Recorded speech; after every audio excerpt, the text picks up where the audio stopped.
The metal halls of Kepler 442b mining station echoed with the sound of heavy boots. Li Jinwu wiped sweat from his face as he crawled out from under a broken air filter. The old machine had been making strange noises for 3 days.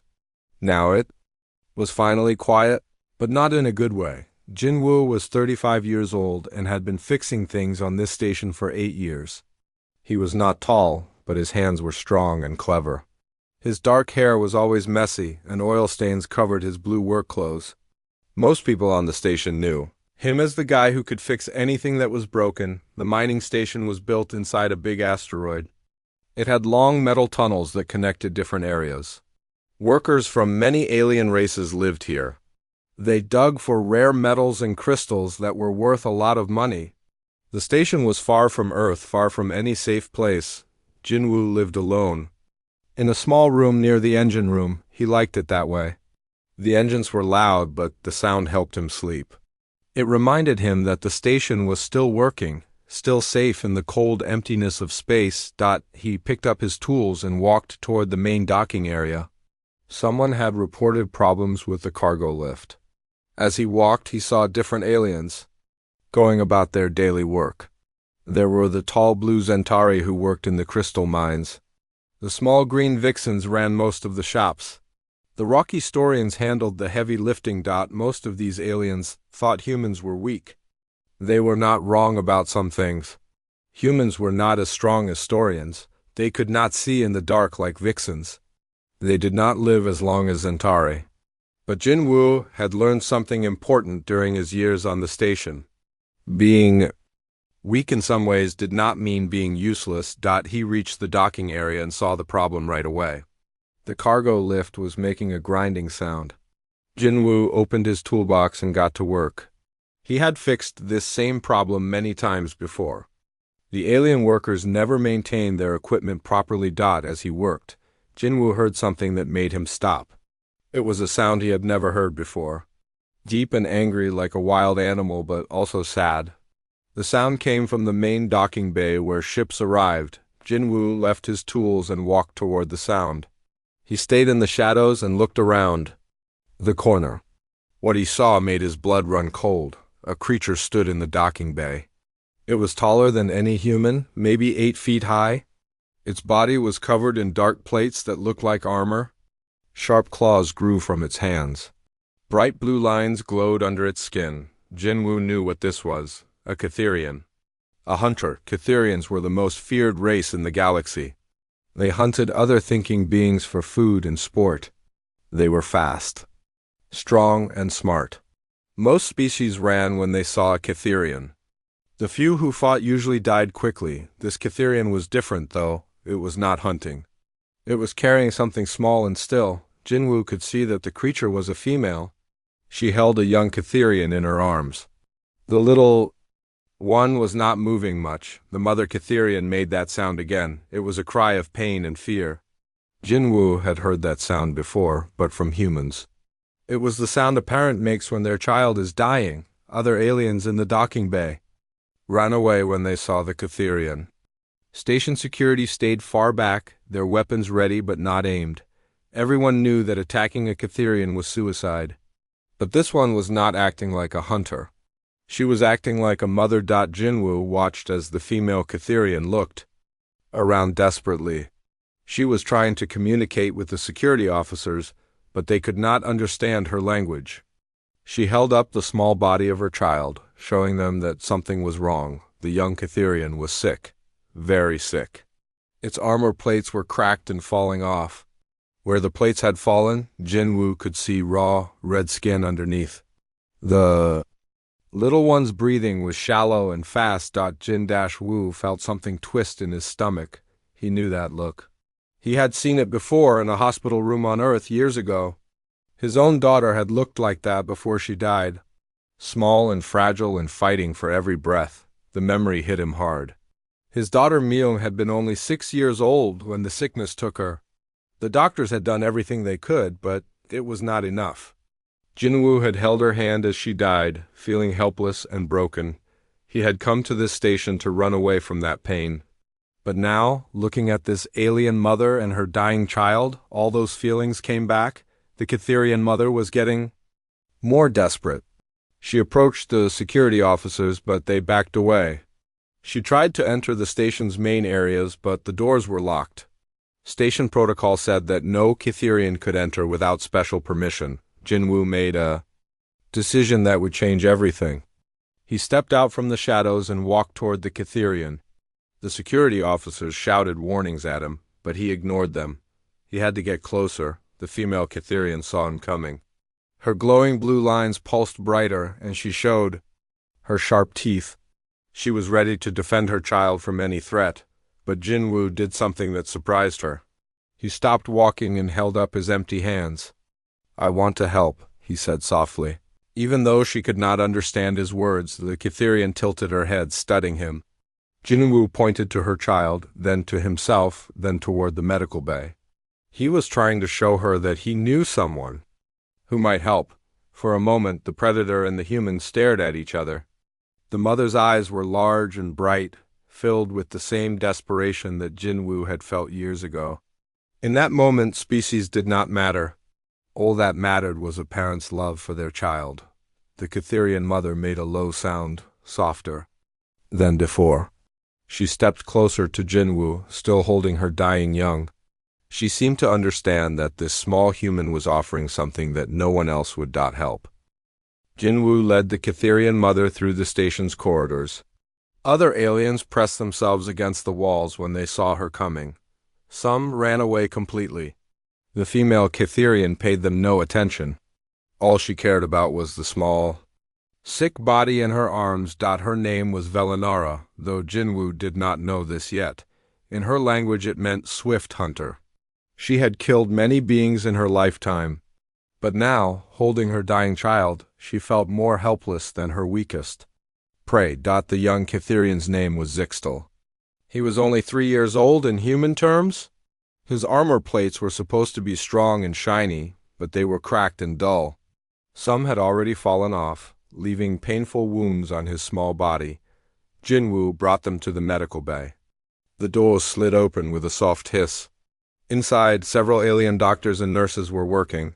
When they saw the Catherian, they froze in terror. Dr. Kang Subin was the first to move. She was a human woman in her 40s with short black hair and kind eyes.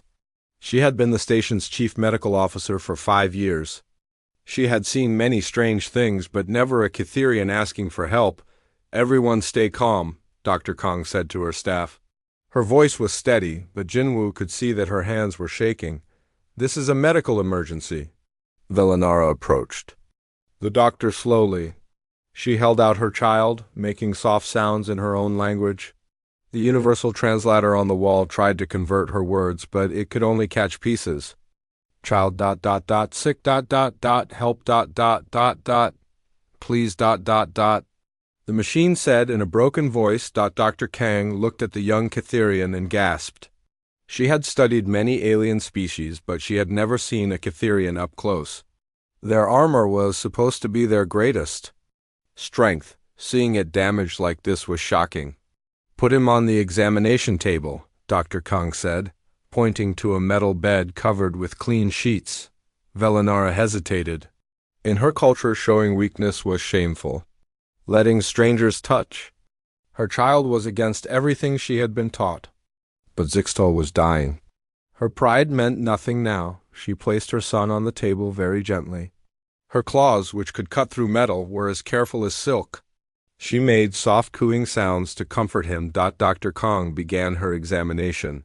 She used a scanner that could see inside alien bodies. What she found made her frown. "Jinwoo," she said quietly, "look at this." Jinwoo came closer to see the scanner's display. The young Catherian's armor plates were connected to his bones and muscles. They were part of his body, not just covering it. But something was wrong with how they connected. "It's like the armor is rejecting his body," Dr. Kang explained. "Or maybe his body is rejecting the armor. I've never seen anything like this." The armor plates were supposed to grow stronger as a Catherian got older, but Zixtal's plates were getting weaker. They were cracking and falling off because they could not bond properly with his body. Can you fix it? Jinwoo asked. Dr. Kang shook her head sadly. I don't know enough about Cytherian biology. Their medical data is not in our systems. They don't share information with other species. Velanara understood some of what they were saying. The translator was getting better at converting her language. When she realized they could not help, she made a sound like a wounded animal. Wait, Jinwoo said suddenly. He was looking at the scanner display with new eyes. Doctor, what if we think about this differently? What do you mean? Jinwoo pointed to the image of the failing armor plates. I work with metal all day. I fix things that are broken? This looks like something I've seen before. Dr. Kong raised an eyebrow. You're a mechanic, not a doctor, but look at how the armor connects to his body. See these points here? Jinwoo traced lines on the display. They look like the connection points on a ship's hull. When those fail, the whole section can break away. Velanara was listening carefully. She could not understand all the words, but she could hear hope in the human's voice. You think this is an engineering problem? Dr. Kong asked. Maybe. What if the armor isn't really biological? What if it's biomechanical? Like a living machine? Dr. Kang thought about this. That's actually possible. Some species have evolved to incorporate metal into their bodies. But even if you're right, how would we fix it? Jinwoo was quiet for a moment, then he looked at Velanara. She was watching him with those bright, desperate eyes. I need to study this more, he said. I need to understand how the armor is supposed to work. The doors to the medical bay suddenly opened. Park Dong-hyeon, the station commander, walked in with 2 security guards. He was a tall man with gray hair and a serious face. What is going on here? He demanded. Why is there a Cytherian on my station? Dr. Kong stepped forward. This is a medical emergency, Commander. The child is dying. I don't care, Park said. Firmly, Cytherians are dangerous. They hunt other species. Having one here puts everyone at risk. Velanara understood the tone, even if she did not understand all the words. She moved protectively over her child, her claws extending. She's not here to hunt, Jinwoo said. She's here to save her son. You don't know that, Park replied. This could be a trick. Cytherians are smart. They might use a sick child to get inside our defenses. Look at her, Jinwoo said. Look at how she holds him. That's not a trick. That's love. Park studied the alien mother. Velanara was stroking her child's head gently, making soft sounds. Her whole body was focused on the small, sick form on the table. Even if that's true, Park said, I can't allow a Cytherian to stay here. Other members of her species might come looking for her. They could attack the station. Then we need to help her fast, Jinwoo said. We? Park looked at him sharply. You're a mechanic. This is a medical problem. Maybe it's both, Jinwoo said. He turned to Velanara. Even though she could not understand his words, he spoke to her directly. I want to help your son, but I need time to figure out how. Velanara looked at him for a long moment. Then she did something that surprised everyone. She reached out and gently touched Jinwoo's hand with one claw. It was a gesture of trust. Please, she said in broken galactic common. The universal translator had taught her a few words. Help ... my ... dialed. Jinwoo felt the same determination. He had felt years ago in that hospital room. Back then he had been helpless. But now, maybe he could make a difference. I'll try, he promised. Park sighed. You have 24 hours, then she leaves no matter what. It was not much time, but it was better than nothing. Jinwoo looked at the scanner display again, his mind already working on the problem. Somewhere in those failing connections, there had to be an answer. Jinwoo did not sleep that night. He sat in his small workshop, looking at medical scans and reading everything he could find about metal bonding. The young Cytherian's condition was getting worse. They were running out of time. Dr. Kong had given him copies of all the medical data. The scans showed that Zixtal-S armor plates were failing in a specific pattern. It reminded Jinwoo of something he had seen before. But he could not remember what dot at 3 in the morning Yuminji knocked on his door. She was a xenobiology researcher who worked on the station. She was young, maybe 28, with bright eyes and messy hair from staying up too late reading science reports. "I heard about what you're doing," she said. "I want to help." Jinwoo was surprised. "This is dangerous. The commander already doesn't like what we're doing." "I don't care," Minji said. "I've spent years studying alien biology. Maybe I can help." "You understand how the armor works." Jinwoo let her in. His workshop was small and cluttered with tools and machine parts. Minji looked around with interest. "Show me what you found," she said. Jin-Woo pulled up the medical scans on his computer. "Look at these connection points. The armor plates attached to the bones here, here, and here. But they're failing in the same order every time." Minji studied the images carefully. "It's like the connections are losing their strength." "But why? That's what I can't figure out," Jinwoo said. "In machines, this kind of failure usually means the bonding material is breaking down. But this is a living creature, not a machine." "Maybe it's both," Minji said thoughtfully. "Some species evolved to use metal in their bodies. What if Catherians evolved to use both biological and mechanical processes?" Jinwoo felt a spark of excitement. "You mean the armor might be held on by something like biological glue?" "Exactly. And if that glue is failing, the armor falls off." They worked together for hours, comparing the medical scans with Jinwoo's knowledge of materials science. Slowly, a picture began to form. "Look at this," Minji said, pointing to a section of the scan. "These are specialized cells around the connection points. They look like they produce some kind of bonding compound." Jinwoo leaned closer. "And if those cells aren't working properly, the armor can't stay attached," Minji finished. "But why would the cells fail?" Jinwoo rubbed his tired eyes. "In machines, bonding failures usually happen because of stress or contamination. What if something in the young one's body is interfering with the bonding process?" As the sun came up, they heard footsteps in the corridor. Velanara appeared in the doorway, carrying her son. She had not slept either. Zixtal looked worse than before. More armor plates had fallen off during the night. "We need to get him back." To the medical bay, Jinwoo said Dr. Kong was already there, preparing for another examination. She had been thinking about the problem too. "I've been researching Catherian biology," she said. "I found some old files from a trading post. It's not much, but it might help." She showed them what she had learned. Catherian armor was made of a special metal that was also found in their bones. Young Catherians were born with soft armor that hardened as they grew older. The process was controlled by special cells that produced bonding proteins. So the armor is supposed to get stronger with age, Jinwoo said. "But in this case, it's getting weaker." "Right," Dr. Kong agreed. "The bonding cells are producing the wrong type of protein." "Or maybe not enough protein," Minji looked at the new data. "What if we could help the cells produce the right proteins?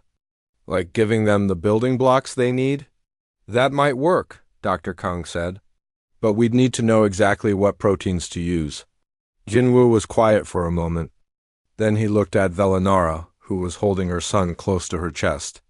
"We need to study healthy Catherian armor," he said. Everyone looked at him. "What do you mean?" Dr. Kong asked. "I mean, we need a sample from her," Jinwoo said, pointing to Velanara. "We need to see how her armor works so we can help her son." The room went quiet. Asking a Catherian to give up part of their armor was like asking a human to cut off their own finger. It was unthinkable, but Velanara had been listening. The universal translator was getting better at converting her language. She understood what Jinwoo was asking. She looked down at her dying child. Zixtal was breathing slowly, his small chest rising and falling with effort. She made a decision that would shock her own people. Velanara extended one arm toward Jinwoo. She pointed to a small section of armor on her wrist. Then she made a cutting motion. "She's saying yes?" Minji whispered in amazement. Dr. Kong prepared the medical tools. "This is going to hurt," she warned Velanara. Velanara did not care about pain. She had felt worse pain watching her child suffer. She held still as Dr. Kong carefully removed a small piece of armor from her wrist. Blue blood dripped onto the floor. Jinwoo took the armor sample to his workshop. Under his microscope, he could see the complex structure of the metal. It was not just one material, but many different elements bonded together in layers. It's like the strongest alloy I've ever seen, he said, but it's alive. Minji analyzed the biological components. The bonding proteins are amazing. They're like tiny machines that grab onto the metal and hold it in place. Can we make more of these proteins? Jinwoo asked. Maybe, Minji said. But it would take weeks to grow them in a lab. We don't have that much time. Jinwoo thought about this problem. In his work, when he could not find the right part, he sometimes had to make something that worked just as well. What if we don't need to make the exact same proteins? He said, what if we can make something that works better? Dr. Kang looked puzzled. What do you mean? I mean nanobots, Jinwoo said. Tiny robots that can do the same job as the biological proteins, but better. Minji's eyes lit up. Nanobots that could repair the bonding points from the inside. That's brilliant. But do we have the technology to build them? Dr. Kang asked. Jinwoo smiled for the first time in days. I think we do. He had been working with nanobots for ship repair. They were tiny machines that could fix metal at the molecular level. With some modifications, they might be able to fix biological bonding too. The three humans worked together, combining their knowledge. Jinwoo designed the nanobots. Minji programmed them to work with Catherian biology. Dr. Kong prepared the delivery system. Velanara watched them work. She did not understand all the technical details, but she could see the hope in their eyes. These humans were trying to save her child with technology her own people had never imagined. As they worked, footsteps echoed in the corridor. Choi Hae-won, a station security officer, appeared in the doorway. She was a stern woman who always followed the rules. What's going on here? She demanded. Commander Park said the Catherian was supposed to leave hours ago. Dr. Kong stepped forward. We're making progress. We just need a little more time. Rules are rules, Hae-won said. That creature is dangerous. She needs to go. Velanara understood the tone. She moved protectively over her son, her claws extending. A low growl came from her throat. She's not going anywhere, Jinwoo said firmly. Not until we save her child. Hae-won, reach for her weapon. Stand down, mechanic. This is not your decision. The room filled with tension. Velanara could kill the security officer easily, but that would doom any chance of saving Zixtal. She looked at Jinwoo, waiting to see what he would do. Jin-Woo stepped between Velanara and Hae-won. Please, he said. Give us 1 more hour. That's all we need. Hae-won hesitated. She could see the desperation in everyone's eyes. 1 hour, she said finally. Then I'm calling for backup. It was not much time, but it might be enough. Jinwoo turned back to his work, his hands moving faster than ever. The nanobots were almost ready. Soon, they would know if human ingenuity could save an alien life. Jinwoo held the tiny vial of nanobots in his shaking hands. The microscopic machines looked like silver dust, but they were the most advanced technology he had ever created.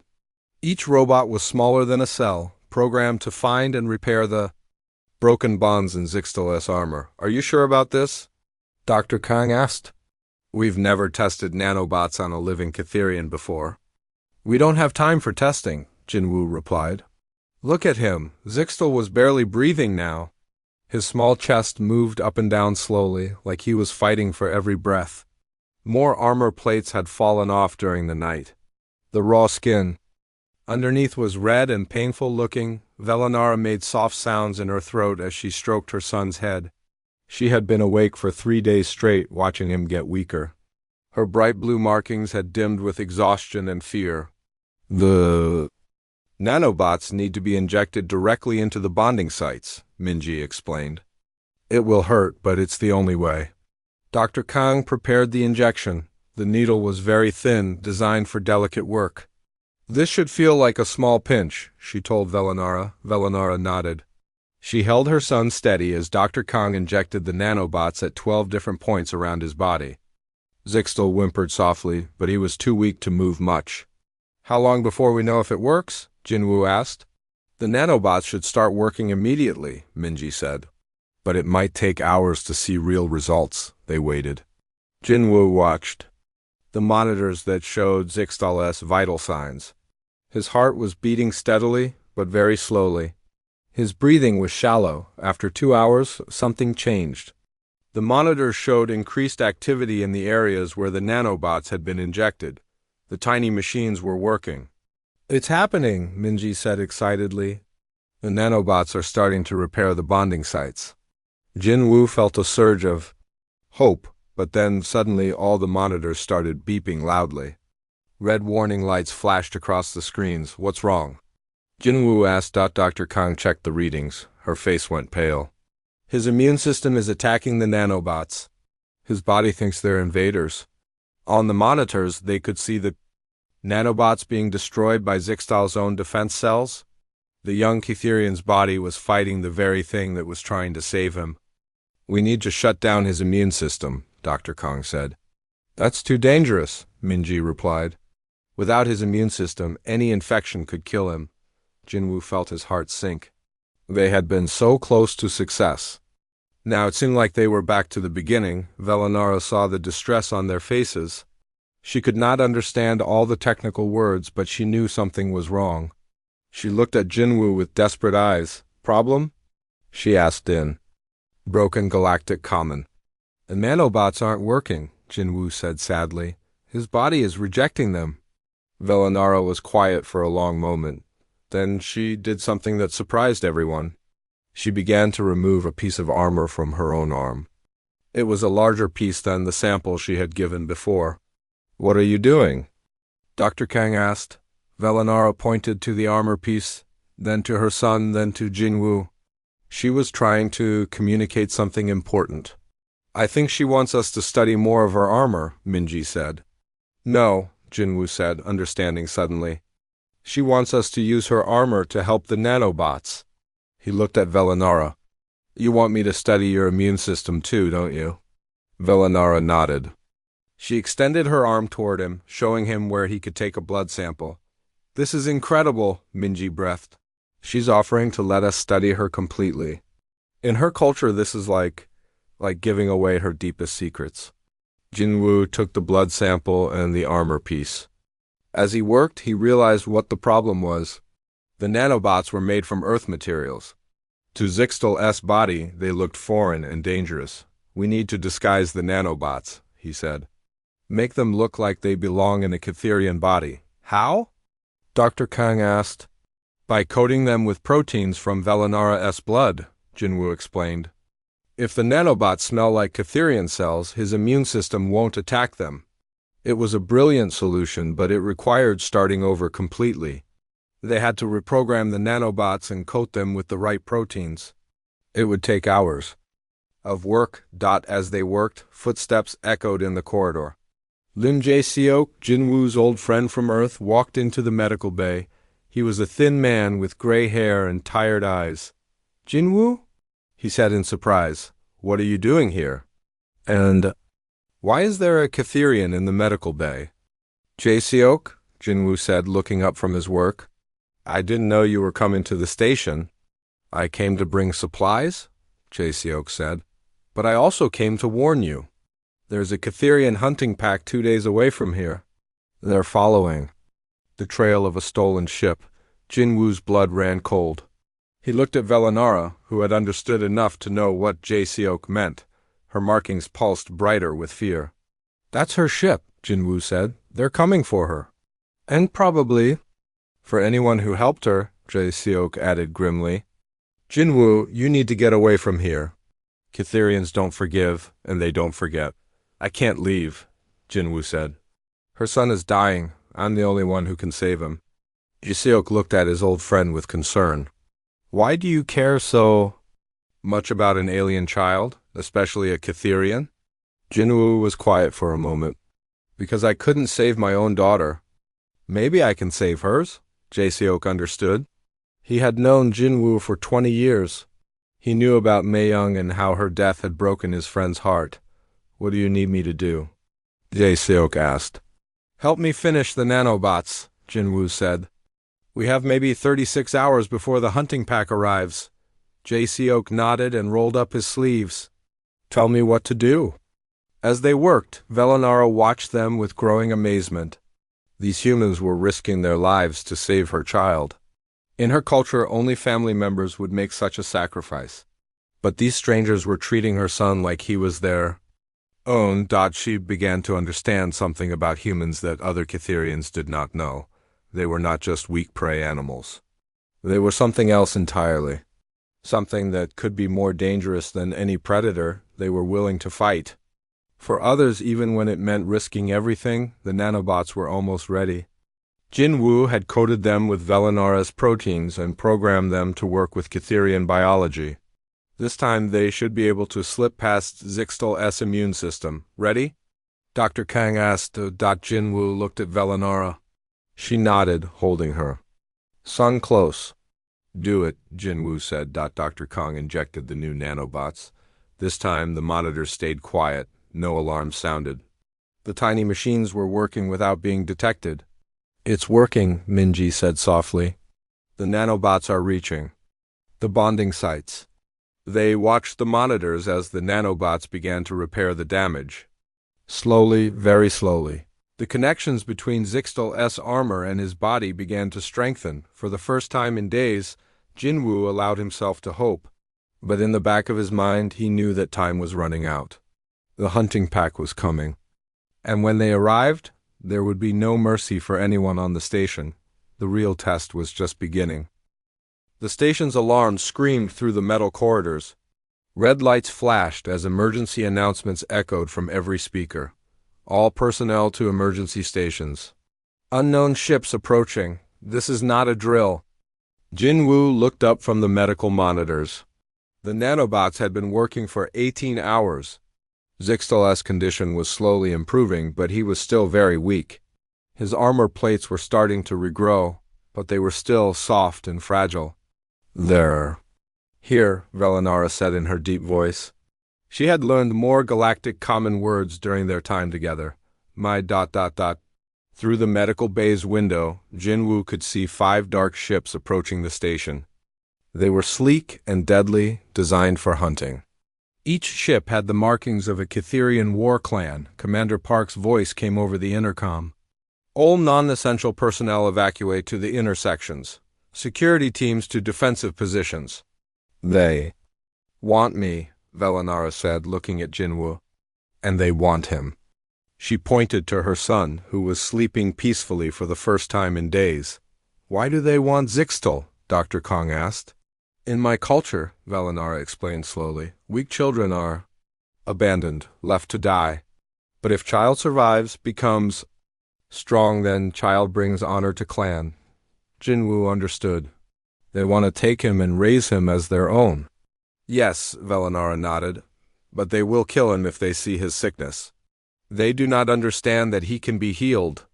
The station shook as the Kitherian ships docked. Jinwoo could hear the sound of metal tearing as they forced their way through the airlock doors.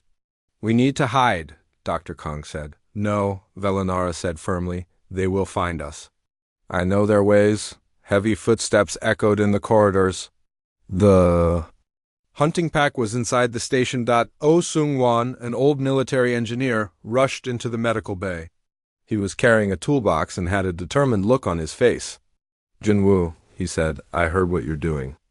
I want to help. It's too dangerous, Jinwoo replied. The hunting pack will kill anyone who gets in their way. Maybe, Seung-won said, but I've been studying the station's systems.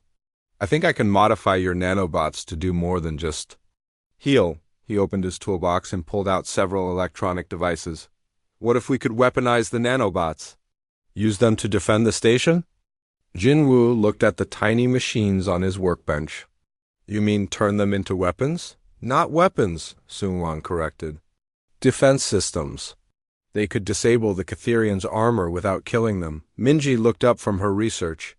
That's brilliant. If we could disrupt their armor systems, they'd be vulnerable. But we'd need to get close enough to inject them, Dr. Kang pointed out. Leave that to me, Velinara said. I know how they fight. I can help you. The footsteps were getting closer. Jinwoo could hear voices speaking in the Kitherian language. They sounded angry and impatient. We don't have much time, he said. Can you really modify the nanobots that quickly? I think so, Sung-hwan said, already working on his devices. The basic programming is the same. I just need to change their target from healing to disruption. As he worked, the doors to the medical bay burst open. 3 Kitherians stormed in, their armor gleaming and their claws extended. They were all bigger than Velanara, and their markings pulsed with aggressive colors. The largest one stepped forward. His armor was decorated with hunting trophies, and his eyes glowed with predatory hunger. Velanara, he said in their language, you have brought shame to our clan. Velanara stood between the hunting pack and her son. Torvex, she replied, I have brought hope. Torvex was her former mate, Jinwoo realized, the father of her child, but also the leader of the hunting pack. You stole from us, Torvex said, switching to galactic common so the humans could understand. You took our ship, you abandoned our ways. You consort with prey. I saved our son, Velanara said firmly. Our son is weak, Torvex snarled. He should have been left to die with honor. He is not weak, Velanara said. He is healing. These humans found a way to fix what our own healers could not. Torvex looked at the sleeping child. Zixtal's new armor plates were small and soft, but they were growing. The nanobots were working. Impossible, Torvex said. Prey animals cannot heal what we cannot heal. Then you are wrong about prey animals, Velanara said. The other Kitherians moved to surround the humans. Jinwoo could see murder in their eyes. They saw the humans as nothing more than food. Stand back, Jinwoo said to his friends. Let me handle this. He stepped forward, holding up a small device. It looked like a medical injector, but it was filled with Sungwon's modified nanobots. You want to see what prey animals can do? Jinwoo said. Try me. Torvex laughed, a sound like grinding metal. You think you can fight us, little human? I think I can surprise you, Jinwoo said. He pressed a button on the device. The modified nanobots shot out in a fine mist that spread through the air. The Kitherians breathed them in without realizing it. For a moment, nothing happened. Then, slowly, the hunter's armor began to dim. The glowing lines under their skin flickered and went dark. What did you do? Torvex demanded. I leveled the playing field, Jinwoo said. The nanobots were disrupting the electrical systems in their armor. The Kitherians were still strong, but they had lost their greatest advantage. Velanara saw her chance. She lunged at Torvex, her claws striking at weak points in his armor. Without his electrical systems, he was slower and clumsier, the other. Humans joined the fight. Sungwon used his engineering tools as weapons. Dr. Kong and Minji helped coordinate their attacks. They were not as strong as the Kitherians, but they were smarter and more adaptable. The battle raged through the medical bay. Equipment crashed to the floor. The air filled with shouts and the sound of clashing metal, but something unexpected happened. As the fight continued, Torvex began to see how the humans fought. They protected each other. They worked together. They risked their lives for someone else's child. Stop, he said suddenly. The fighting paused. Everyone looked at him in surprise. Torvex walked over to the medical table where Zixtal was sleeping. The young Kitherian's armor was growing stronger by the hour. The nanobots had not just healed him, they had made him better than before. How? Torvex asked Jinwoo. We worked together, Jinwoo said simply. We combined our knowledge. We tried new things. We didn't give up. Torvex looked at his son, then at Velanara, then at the humans who had risked everything to save a child that was not even their own species. You are not prey, he said finally. You are something else. What are we? Jinwoo asked. Torvex thought. For a moment, you are allies, he said, using a word that did not exist in traditional Kitherian culture. The other hunters looked confused. They had never heard their leader use such a word. The hunt is over, Torvex announced. We return to our ships. But as they turned to leave, alarms began sounding again. Through the windows, Jinwoo could see more ships approaching.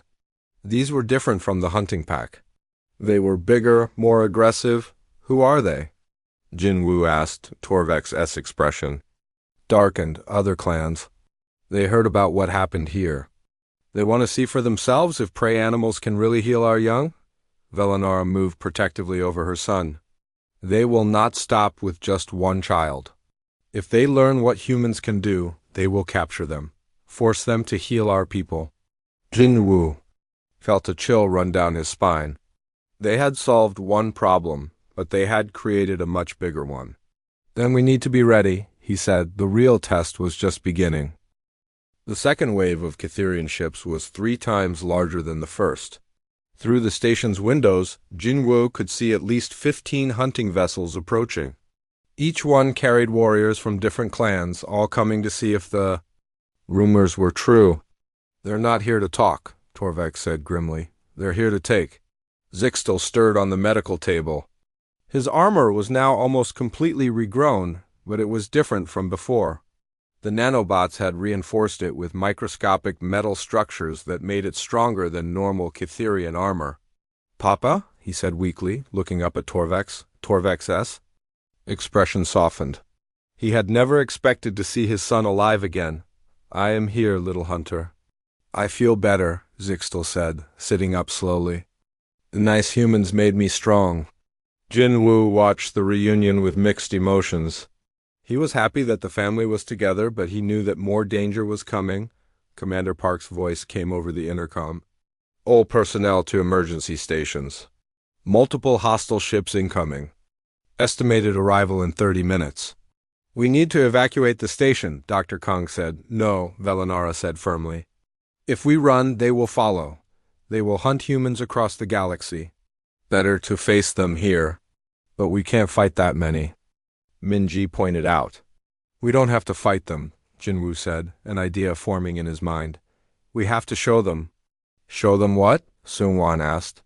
That we're not prey to be captured, Jinwoo said. We're partners to be respected, he looked at Torvex. Will you help us? Torvex was quiet for a long moment. He looked at his son, then at his mate, then at the humans who had saved his family. Yes, he said finally. But first you must understand what you are facing. These clans have never seen humans before. They will see you as weak. They will try to take you as slaves. Then we need to change their minds, Jinwoo said. He turned to his friends. We have 30 minutes to prepare. Seungwon, can you make more of the armor-disrupting nanobots? I can try, Seungwon said, already working on his devices. Minji, I need you to analyze Zixtel's new armor. Figure out how to replicate the reinforcement process. Dr. Kong, prepare medical supplies. We might need to treat injuries. What? About me? Velanara asked. You're going to help me communicate with the other clans, Jinwoo said. We need to show them that humans and Catherians can work together. As they prepared, more people arrived to help. Station workers who had heard about what was happening came to offer their assistance. Even some of the alien residents joined. Inspired by the humans' courage, the approaching ships docked with loud crashes. Jinwoo could hear the sounds of many feet marching through the station corridors. The hunting clans were moving toward the medical bay. They're coming, Torvek said. The doors burst open. Dozens of Catherians poured into the medical bay, their armor gleaming and their weapons ready. They were led by a massive female with scars covering her arms and chest. I am Kexmora, she announced, war leader of the Bloodfang clan. I have come to see these humans who claim to heal our young. She looked around the room until her eyes fell on Zixtel. The young Catherian was standing now, his new armor shining with inner light. Impossible, Kexmora breathed. His armor is stronger than any I have seen. It is true, Torvek said. The humans saved my son with their technology. Then they will save our young too, Kexmora said. We will take them back to our worlds. No, Jinwoo said, stepping forward. We will not be taken, Kexmora laughed. You think you have a choice? Little prey? I think you need to understand something, Jinwoo said. He held up the device containing the armor-disrupting nanobots. We're not as helpless as you think. He activated the device. The nanobots spread through the air, and within moments, half of the Kitherian warriors found their armor systems failing. "What magic is this?" Kexmora demanded. "It's not magic," Jinwu said. "It's science. It's cooperation. It's what happens when different species work together instead of trying to dominate each other." Velinara stepped forward. "The humans did not heal my son to gain power over us. They did it because they saw a mother's love and wanted to help." "That is weakness," Kexmora snarled. "Is it?" Zixtal spoke up. His young voice was clear and strong. "They made me stronger than any Kitherian has ever been. How is that weakness?" He demonstrated by striking a piece of metal with his small fist. The metal dented, something that should have been impossible for such a young Kitherian. The assembled warriors murmured in amazement. They had never seen armor so strong on one so young. "The humans have knowledge we do not," Torvek said. "They think in ways we do not. They can solve problems we cannot solve." "Then we will force them to share their knowledge," Kexmora said. "Force?" Jinwu asked. "Do you force the stars to shine? Do you force the wind to blow? Some things cannot be taken by force." He gestured to his friends. "We shared our knowledge freely because we wanted to help. But if you try to take us as slaves, we will fight back." To demonstrate, Sungwon activated a device that sent a pulse through the station's systems. All the Kitherian armor in the medical bay flickered and went dark. "You see," Jinwu said, "we're not helpless. We're different. We think differently, we solve problems differently, we fight differently, but we don't have to fight at all." Velinara added, "We can work together. Humans can learn from Kitherians. Kitherians can learn from humans." Kexmora looked around the room. Her warriors were confused and uncertain. They had come expecting to capture weak prey, but instead they had found something they didn't understand. "What do you propose?" She asked finally. "Partnership," Jinwu said. "We establish a medical exchange program. Humans and Kitherians work together to solve health problems that neither species can solve alone." "And if we refuse? Then you leave," Jinwu said simply. "And the next time you have a problem you can't solve, you won't have anyone to help you." Kexmora was quiet for a long moment. She looked at Zixtal, whose armor was proof of what cooperation could accomplish. "You would really work with us?" she asked. "Even after we threatened you?" "We would work with anyone who comes in peace," Jinwu said. "That's what humans do." Dr. Kang stepped forward. "I've been studying Kitherian biology. There are other genetic conditions that we might be able to help with, but only if we work together. And we can teach you about our technology," Minji added. "Help you understand how biological and mechanical systems can work together." Slowly, the tension in the room began to ease. The Kitherian warriors lowered their weapons. Their armor systems flickered back to life as Sungwon deactivated the disruption field. "This is unprecedented," Kexmora said. "In our history, we have never worked with other species as equals." "Maybe it's time to try something new," Velinara said. Torvex picked up his son, holding him close. "The old ways brought us here, to this moment. Perhaps it is time for new ways." "What guarantee do we have that you won't use this technology?" "Against us?" Kexmora asked. "The same guarantee you give us," Jinwu said. "Trust." It was a simple word, but it carried enormous weight. For the first time in galactic history, two species were choosing to trust each other instead of trying to dominate. 6 months later, the medical exchange program was in full operation. Human doctors worked alongside Kitherian healers on space stations throughout the galaxy. They had cured dozens of previously incurable conditions and developed new technologies that benefited both species. Jinwu stood in his expanded workshop, watching Zixtal play with a group of human children. The young Kitherian's armor gleamed in the artificial sunlight, a living symbol of what was possible when species chose cooperation over conquest. "You did it," Velinara said, joining him at the window. "You changed everything." "We did it," Jinwu corrected. "All of us together," Velinara nodded. "In our language we have a new word now. Jinwu Tal, it means one who heals across the stars. Jinwu smiled, and what does that make you? A student, Velanara said, learning what it means to build, instead of destroy. Outside the window, human and Catherian children played together, their laughter echoing through the station corridors. It was a sound that had never been heard before in the galaxy, but Jinwu hoped it would be heard for generations to come. The age of cooperation had begun, and it started with a simple act of kindness toward a sick child. The end.